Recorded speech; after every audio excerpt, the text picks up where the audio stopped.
Social democratic JAC Medchal జిల్లా సదస్సులో స్ఫూర్తి గ్రూప్ యాదగిరిరావు గారు మాట్లాడుతూ భారతదేశంలో ప్రధాన భూమిక పోషిస్తున్నది కులమే. ఆ కులం వలన కింది వర్గాలకు ఎంత టాలెంట్ ఉన్నా కూడా వాళ్ళను గుర్తించకుండా సమాజంలో అడుక్కు తొక్కబడుతున్నారు. ఏ టాలెంట్ లేని అగ్రవర్ణాలు ఏదో చిన్న చేయగానే ఒకదానికి 10 సార్లు దాన్ని మెచ్చుకుంటూ దాన్ని హైలైట్ చేస్తున్నారు.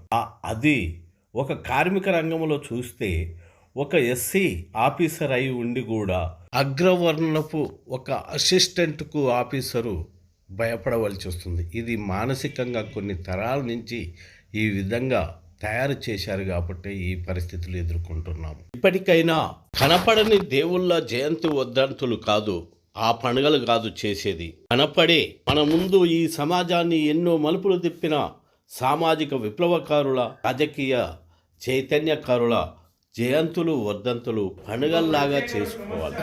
అదే ప్రత్యామ్నాయ సంస్కృతికి పునాదులు పడతాయి అని మాట్లాడారు యాదగిరిరావు. అలాగే నిత్యమెట్ల సంస్కృతి ఏదైతుందో, మనువాద సంస్కృతి ఏదైతుందో అది ముఖ్యమైన ప్రధాన భూమిక నిర్వహించి ఎంత గొప్పవాడైనా మన నాగేశ్వరరావు గారికి మేము ఇద్దరం కలిసి మేము చేశాం. కుల వివక్ష ఎట్లా ఉంటుందంటే ఈసీఎల్లో మేనేజర్గా ఉండేటువంటి వారు ఎస్సీగా ఉన్నట్టయితే అతన్ని చూసే వ్యవహార శైలికి మిగిలినటువంటి వాళ్ళు చూసే వ్యవహార శైలికి తేడా ఉంది. వాళ్ళు అక్కడే ఉంటారు. చూసేటప్పుడు వీళ్ళందరూ ఎవరయ్యా అంటే ఎవరంటే గవర్నమెంట్ యొక్క అల్లుడు అయ్యాడు, ఇంకోటో అని చెప్పేసి చూసేటువంటి ధోరణి, వివక్షత ఉన్నది బాగా.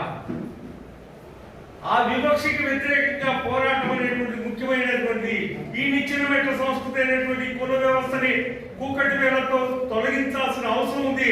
అయితే అది ఈనాడు మన మధ్య ఉన్నటువంటి వాటిని దృష్టిలో పెట్టుకొని అటువంటి వాటికి సంబంధించి నిజమైన గణన చేసి వారందరినీ అభివృద్ధి పరచడం కోసం ఆనాడు అంబేద్కర్ గారు రిజర్వేషన్ సౌకర్యాన్ని కల్పించారు. అయితే దాన్ని కూడా తూట్లు పడిచారు. ఇప్పుడు మనకు ఉండేటువంటి వాటిల్లో రిజర్వేషన్స్ అమలు జరుగుతున్నాయా అంటే కాగితాల్లో అమలు ఉంది, వాస్తవంగా లేదు. మాకు ఉండేటువంటి ఈసీఎల్ కానీ ప్రభుత్వ రంగ సంస్థలు కానీ ఏ సంస్థలు అయినా సరే ఈసీఎల్లో ఇప్పుడు వర్కర్స్ ఎంతమంది అంటే, కార్మికులు ఎంతమంది అంటే 360 మంది, ఆఫీసర్లు ఎంతమంది అంటే 1200 మంది. ఎంతమంది ఉండేవాళ్ళు 10,000 పైగా ఉండేది. మిగిలిన వాళ్ళందరూ దాదాపు 5-6 మంది కాంట్రాక్ట్ క్యాజువల్ వర్కర్స్ ఉన్నారు. కానీ కాంట్రాక్ట్ క్యాజువల్ వర్కర్స్ లో రిజర్వేషన్స్ ఉన్నా గవర్నమెంట్ లో సంబంధించినటువంటి ఏవైతే అవుట్ సోర్సింగ్ రకరకాలైనటువంటి ఉన్నాయి. ఆశా వర్కర్స్ నుంచి, అంగన్వాడీ వర్కర్స్ నుంచి రకరకాలు ఉన్నటువంటి వాటిలో ఏమైనా రిజర్వేషన్స్ ఉన్నాయా? అలాగే అవుట్ సోర్సింగ్ వాటిలో ఉన్నాయా? ఎక్కడ కూడా రిజర్వేషన్స్ అంటూ ఎక్కడ అమలు ఉన్నాయా అంటే ఉన్నాయి పేపర్లలో. కానీ వాటి కోసం కొట్లాడుకోండి అని చెప్పేసి ఒక పద్ధతి ఉంది. కానీ రిజర్వేషన్ అంటూ లేవు మన భారతదేశంలో. ఉన్నత వర్గాలకే ఉన్నాయి. ఒకటి లెక్క తీసుకున్నట్టయితే పైనుండేటువంటి వాళ్ళ పైనుండే స్థానాల్లో తీసుకుంటే నీ వాటా ఎంత అంటే 1% కూడా ఉండటంలా. మనం ఈ వాస్తవాన్ని మనం గుర్తించేటట్టుగా చేయాలి. గుర్తించడంలా అందులో కూడా మనం కూడా గుర్తించడంలా సోకాడుగా ఉండేటువంటి ఇదంతా లలాటలిఖితం, ఈ దేవుడు నా మీద రాసినటువంటి రాత అని అనుకొని తిరిగి అదే భజనలో పడిపోతున్నాం, అదే పూజలో పడుతున్నాం, అదే వెళ్ళిపోయి వాడికి ఉండేటువంటి నేను బ్రాహ్మణులకు వ్యతిరేకం కాదు, యువత అగ్రవర్ణాలకు వ్యతిరేకం కాదు, ఆ విధానాలకు వ్యతిరేకం. ఆ విధానాల ఫలితంగా మొత్తం కూడా మనం ఎట్లా అయిపోయామంటే వారికి లోబడిపోతున్నాం, ప్రతి చేస్తున్నాం. ఈనాడు పండుగలైతే వినాయక చవితి సామూహికం చేశారు. అదే కాదు, హనుమత్ జయంతి ఎప్పుడు లేదు. ఇప్పుడు హనుమత్ జయంతిలో వచ్చేసినాయి, దుర్గా వచ్చినాయి, ఇంకోటి చాలా రకాలు వస్తున్నాయి. నీకు పండుగలకు ఏం చేస్తున్నావు? నీ పండుగలు సావిత్రిబాయి పూలే జయంతి సందర్భంగా పండుగ చేయాలిగా, సందర్భంగా అందరూ వచ్చి దండ వేయడంతో సరిపోయిందా? పండగ రూపంగా నేనేం చేయట్లా? అదే కాదు, అనేక మంది సైంటిస్టులు ఈరోజు రామానుజం గారి జయంతి, గణిత శాస్త్రవేత్త రామానుజం గారి జయంతి, ఆ జయంతిని పండగ జరపాలిగా. జరుపుతున్నాం మనం, జరపడంలా, కలవటానికి కూడా ఇంట్రెస్ట్ చూపించడంలా. అయితే మనం నూతన సంస్కృతిని నిర్మించడం కోసం ఇటువంటి కొంతమంది సైంటిస్టులని, ఉద్యమకారుల్ని, వీళ్ళందరి యొక్క వాటిని పండగలాగా వదవు ఉత్సవం రూపంగా తీసుకొచ్చి ఇప్పుడున్నటువంటి సంస్కృతి భిన్నమైన సంస్కృతిని తీసుకురావాల్సిన అవసరం ఉంటుంది. అది చేయాలి. అది చేయాలని మేము కోరుకుంటూ రకరకాల చోట ప్రయత్నం చేస్తున్నాం. అది చిన్న ప్రయత్నం, ఒక్క అడుగు చిన్న అడుగులు వేస్తున్నాం. ఒక్క అడుగు తర్వాత కాలంలో మనకి పెరుగుతుంది. కానీ మనం ఉన్నటువంటి రాజ్యాంగాన్ని మనం రక్షించుకోవాల్సిన అవసరం ఉంది. ఈనాడు రాజ్యాంగాన్ని తూట్లు పడుతున్నారు అనేక రకాలుగా. అటు మొత్తం రాజ్యాంగ వ్యవస్థ అన్నింటిలో కూడా మనువాదులు చేరిపోయారు. చివరికి చంద్రచూడ్ లాంటి వాళ్ళు కూడా వినాయకుడు పూజ చేసి, అది కూడా ఓవరాల్ గా అందరికి ప్రైమ్ మినిస్టర్ పిలిపించి చేసినటువంటి ఒక ఇది. అలాగే బాబరీ మసీద్ కేసులో చెప్పినటువంటి పద్ధతుల్లో వీటిల్లో ఒక జడ్జి నేరుగా ఏంటంటే మనకి విశ్వ హిందూ పరిషత్ వాటిలో చూసుకొని మెజారిటీ భావాలకు అనుగుణంగా మైనారిటీ పథకాల మెజారిటీ ప్రకారమైన నిర్ణయాలు జరుగుతున్నాయి అని చెప్పినటువంటి దుర్మార్గమైనటువంటి స్థితిలో రాజ్యాంగం. ఇప్పుడు ఎలక్షన్ కమిషన్, అదంతా కూడా ఎలక్షన్ కమిషన్ డొల్ల కమిషన్ అయిపోయింది. రాజ్యాంగ వ్యవస్థలో ఉండేటువంటి అన్ని కూడా మనువాదులతో నిండివేయబడ్డాయి. అయితే ప్రజలు తెలియగలరు.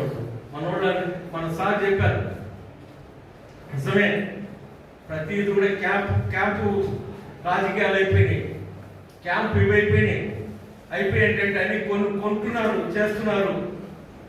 నిన్ను కొంటున్నారు కదా, నిన్ను కొన్న తర్వాత కూడా ఉచిత బస్సు సౌకర్యం ఎందుకు కల్పించాలి మహిళలు?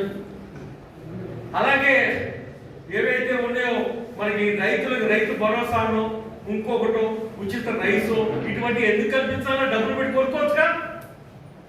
కానీ ప్రజలు మెల్లమెల్లగా ఎక్కడైతే వస్తాయో తమ యొక్క హక్కును సాధించుకోవడం కోసం డబ్బులు తీసుకునే చోట తీసుకుంటున్నారు.